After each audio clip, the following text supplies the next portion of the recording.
welcome to my allotment. Now that's what we call the good life. I'm up the allotment. It's a really snowy day, so I thought I'd take you up there to show you how everything's doing. A lot of people have been worried about how things are going to fare during this weather, and I just wanted to reassure you, show you what I'm doing, and just give you some information about that. And also just how incredibly beautiful it is up at the allotment. So if you've never gone up at your allotment in the snowy weather, it's actually quite lovely to see.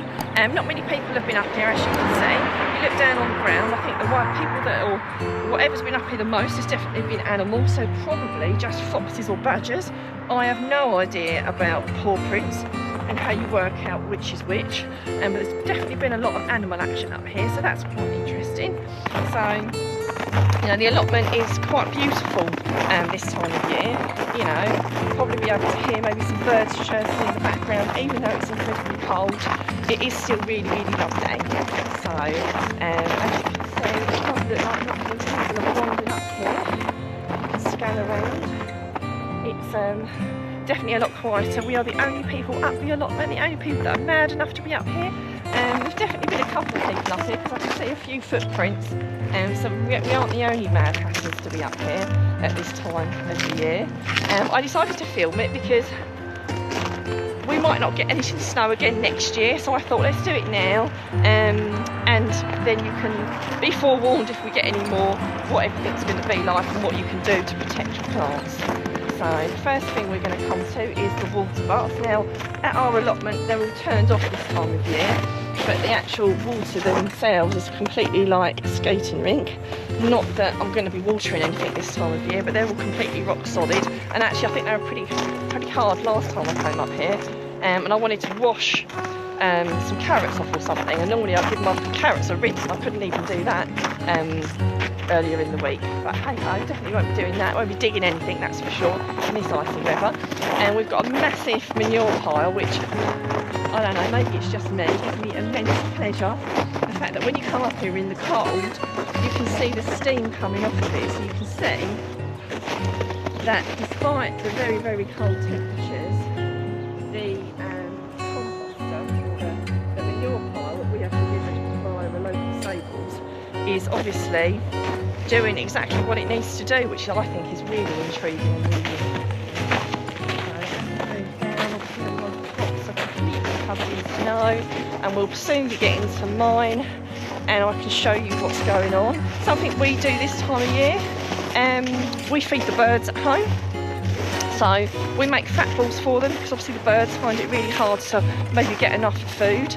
If you've never made fat balls, it's really easy to do. It's really fun, and we've got a video which we'll put up for you to be able to watch if you want to, so you can make your own fat balls if you want to.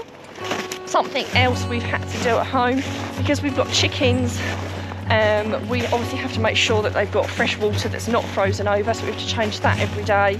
And also we've got a bird bath, so we also have to sort that out every day because we want to make sure that the birds have still got the water all the time. So that's something that we've done at home, which obviously I can't show you. My parsley and my coriander are looking a little bit, I don't know, they do look a little bit dead. The parsley might be okay, but I think the coriander's probably had it. So as we move up onto my plot, obviously the bottom part is my father-in-law's plot. So we're just heading up to mine. So the first bit of the plot has got we've got the ground cover on. So that's obviously just completely covered, so there's nothing going on there. As you can see, I have got some things in the ground. I've got carrots, 2 lots of carrots, some parsley, some beetroot, and some more beetroot over there. The carrots will be completely fine, albeit I can't dig them up at the moment because the ground's too hard, and if you had parsnips you definitely can't dig those up because you might break them off. The beetroots, they will all be fine, but again I won't be pulling anything up because I don't want to break anything off. It could be frozen and I could damage it. But both your carrots and your beetroot, if you've got any in the ground, they're perfectly okay in this weather. If anything, it's a little bit like a natural larder, so that it keeps them stored for you in its own kind of cold environment. So those won't be affected by it, albeit you can't pull stuff at the moment because you'd have to struggle to get stuff out of the ground. The onions and the garlic are completely fine. In fact, the cold weather is very beneficial for garlic. It helps the clay split, so not a problem if you've got your garlic out. I won't worry about that at all. My chard, despite looking really sad and really bad, will be completely fine. I promise you. The most that will happen is I might lose some of the outer leaves, but that will all spring back up and I'll still be getting some chard, so that should be fine. But just not obviously at the moment. I wouldn't be picking any. My brassicas that are in the cover here, the Brussels and the purple sproutings, again, they are perfectly fine. They are perfectly hardy, as are my kale. If anything, you know, there are some real benefits from getting some cold weather because it gets rid of a lot of the bugs. In particular, I had a really bad amount of whitefly this year, cabbage whitefly, and that will hopefully get rid of the last of that. The only thing I will do, and if you've got any, is just try and loosen off some of the snow because it's weighting it down. That's the only thing. I had some broad beans one year and they virtually got crushed by the amount of snow that landed on top of it. It was really thick, and I'm not sure what killed them more, the snow or the fact that they got completely crushed by the weight of the snow and ice, if I'm honest.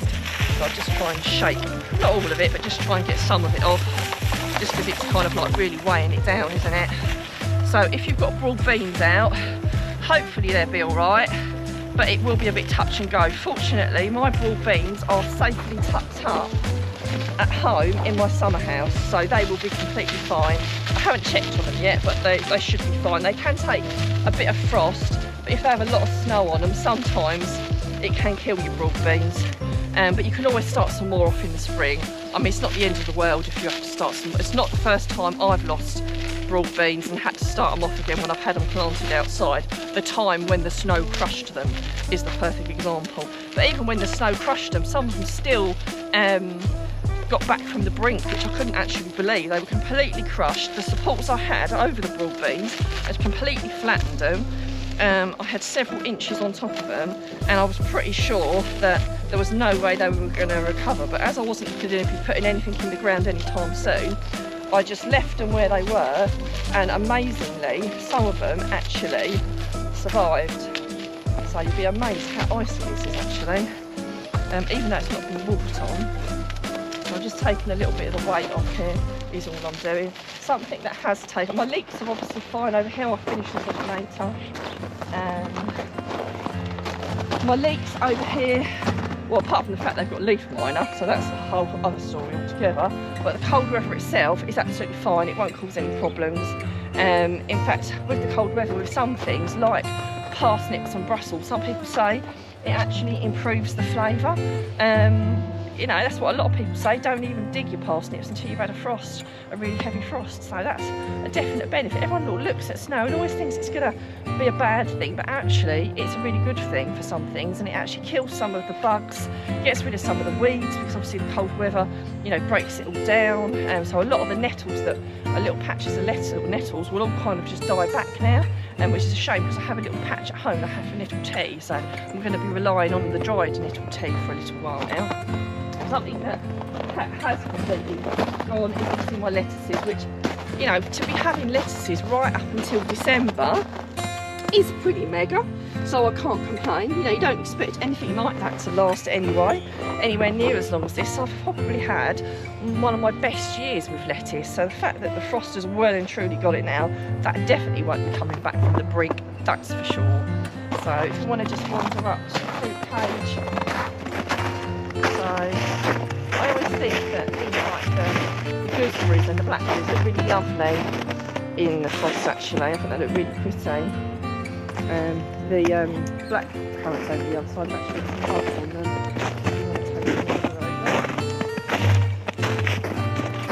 So yeah, I think they're actually quite lovely with the frost, and you know, all these sorts of things. You know, the frost should be fine. It shouldn't affect them at all. You know, all the apple trees I've got here and the blackberries and the raspberries, you know, the frost isn't going to do them any harm at all. And I've got my artichokes and my rhubarb up the top here, same with that. It's not going to cause any, you know. I'm not going to say that you couldn't lose something to a really bad frost, because occasionally, you know, I've had the odd gooseberry plant that hasn't made it through to the following year, and who knows whether it was the weather or whether it was something else that killed it, do you know what I mean? But genuinely, the snow's not a bad thing. In fact, it's a distinct benefit. It's just all part of the seasons, isn't it, really? If you was getting snow in the summer, that would be an issue. But when you're getting icy weather at the right time of year, then that's what nature's designed for, you know? So everything's working in perfect balance, really. So I do hope you've enjoyed my tour of my snowy allotment plot. I'd love to hear how your plots are doing, and I'd love to know what you enjoyed the most.